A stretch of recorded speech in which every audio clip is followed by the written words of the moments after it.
Welcome to the Chiyang frigate ship brief. This is the backbone of Taiwan's anti-submarine warfare operation, this series of frigates. This is a series of 8 that the United States sold to Taiwan after the Soviet Union collapsed in the early 1990s. 5 of the 8 remain in service. They do have some limited anti-air and anti-ship capabilities, but they are primarily a anti-submarine patrol vessel, patrol frigate at this point. The SPS-40 radar was replaced by the DAOA, and the SPG-53 is now replaced by the separate target illuminating radar called the STIR, also called the SPG-60 in the United States Navy. And they have 10 standard SM-1 medium-range missiles on top of the helicopter hangar in a very unique configuration that is not common on any other vessel. We'll take a close look at those and their capabilities. It does have the Mark 42 127 millimeter naval gun on the bow and a Mark 15 phalanx on the stern. She does have additional Mark 46 torpedo launchers port and starboard, but can shoot the Mark 46 torpedo mounted on an ASROC rocket called the RUR-5 in a turreted cell launcher on the bow that can also shoot the Harpoon missile as well. And we'll break that specific turret down for you so that you can understand how that works. This ship will be replaced by ships that are already under construction in Taiwan called the Taiwanese Light Frigate. Those will come into service as early as 2026 and will continue to be built through the rest of this decade. All right, let's talk about the weapons and countermeasures on board this ship. She has the Mark 42 127 millimeter, that's a 5-inch naval gun on the bow. Pretty standard armament for ships of this era. This ship originally was a Knox-class frigate, if it looks familiar to you, that served in the U.S. Navy for years in the 1970s before becoming part of the Taiwanese Navy. So that's why this looks like an American ship, because it was. The Mark 16 missile launcher, it's also called the ASROC launcher, shoots the RUR-5 ASROC or the Harpoon. And it's got 8 cells that it can do either one of those 2 missiles. The Mark 36 Serbach is a chaff and decoy launcher that works with the electronic warfare system. The SM-1MR SAM system, there are the box launchers canted at approximately a 45-degree angle, pointing port and starboard and forward at angles. Those shoot surface-to-air missiles. And then on the aft end, you see the Mark 15 phalanx, 20 millimeter Sea Whiz. We have the ANSQS-26 bow-mounted sonar. It's under the waterline. You can't see it. A very powerful but old sonar system. Up on top of the bridge there, we have a couple radars. We have the Steer fire control radar. And on top of the mast, we have the SPS-10 radar and the DA-08 radar. Those are surface and air search radars, respectively. Just below them, but near the mast, are the SLQ-32 electronic warfare systems. These have not been upgraded. It is the original SLQ-32 electronic warfare suite. And then on the rear end, we have the SQR-35 variable depth sonar system, along with an SQR-18 passive towed sonar array. So that's really what makes this primarily an anti-submarine warfare ship, are those 2 arrays. While the bow-mounted sonar system is great in active and passive mode, these 2 systems being towed by this ship are real modern submarine detection systems. So this is primarily an ASW frigate. The 5 that are remaining in service are named here. They were commissioned between 1992 and 1998 and continue to serve to this day. All right, let's go with Chiyang class frigates by the numbers. They have 2 steam boiler turbine propulsion systems that spin a Westinghouse turbine gearbox that is connected to 1 shaft. That shaft has a controllable pitch propeller on it that pushes the ship through the water at 28 knots. It can go 4,000 nautical miles in a straight line at 22 knots. Its optimal speed, should it choose to. That's called its endurance range before it needs to be refueled. The Mark 16 ASROC Harpoon launcher is that 8-cell turreted launcher that's on the bow behind the main gun. It shoots the SM-1 medium-range surface-to-air missile. It has 10 of those.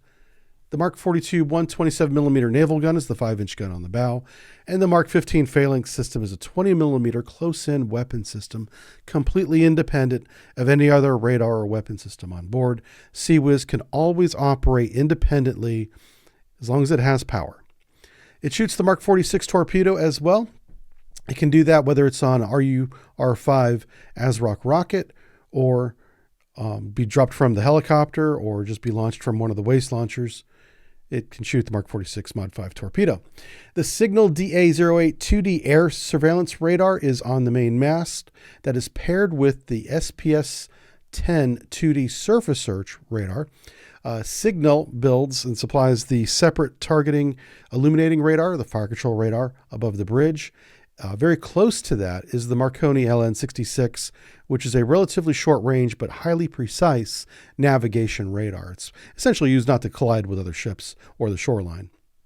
The Mark 36 Serbach is the chaff and flare decoy combination launcher that works hand in hand with the SLQ-32 electronic warfare suite that is used to protect the ship from attack through jamming radars and using the Mark 36 Serbach for defense.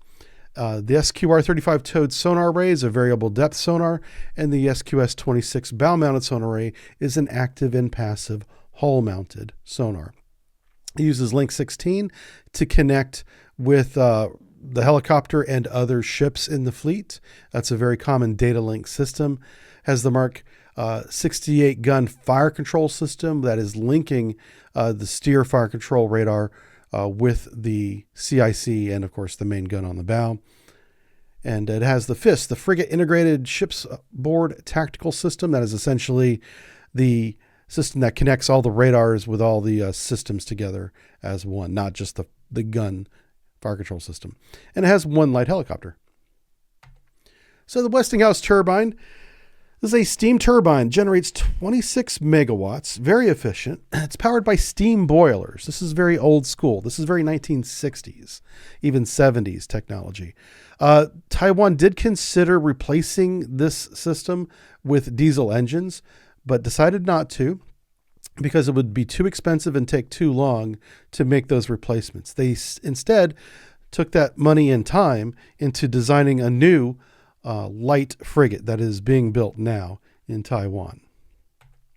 Here's the DA-08 air surveillance radar. This is a two-dimensional air search radar, which means it gives you the bearing of a contact and its range. It does not give you altitude, which is kind of important in modern day warfare, but it's just a 2D radar. Its peak power is 145 kilowatts, and its rotation speed is 10 to 20 RPM up there, physically spinning. Its instrumented range is just a little over 100 nautical miles. The SPS-10 radar, this is a 2D surface search radar. So this is for looking for those ships. Its max range is only 64 nautical miles. Its peak power is 190 kilowatts, and it operates in the G and H bands, the 4 to 8 gigahertz bands. This radar IOC'd all the way back in the 1950s and is still in operation today. Here's the steer fire control radar. That stands for Separate Target Illuminating Radar. In the United States Navy, we also call this the SPG-60. This is the fire control radar for the Mark 42 naval gun on the bow. In order for that gun to operate, it has to have this radar targeting information. So you point the radar at the target, illuminate it. It gets the range of the target that's on the surface, and then it also measures, speed and things like that, and calculates a ballistic trajectory with the fire control computer to then engage the gun and fuse the shell properly for when it should detonate. The system IOC'd in 1970. The LN66 navigation radar, manufactured by BAE Systems Canada. It's a general surveillance radar, has a range of 20 nautical miles, operates in the 8 to 10 gigahertz band, and it's very precise, can detect even very small targets inside 20 nautical miles. It is primarily used for collision avoidance. You're navigating through waters with other ships. There could be shoals, obviously a coastline. You don't want to hit those things. Those things will show up on this radar. That's what it's for. It's for navigating. IOC to the 1970s as well. Here's the Mark 42 naval gun. This is the older version of the one we use in the Navy now. Is 127 millimeter, 5-inch gun essentially. Shoots 28 to 40 rounds per minute depending on the mode that it's in. It does shoot a high explosive time fused shell. You don't have to time fuse it, but you can. And the time fuse is done with the calculations made by the radar on how far the target is away.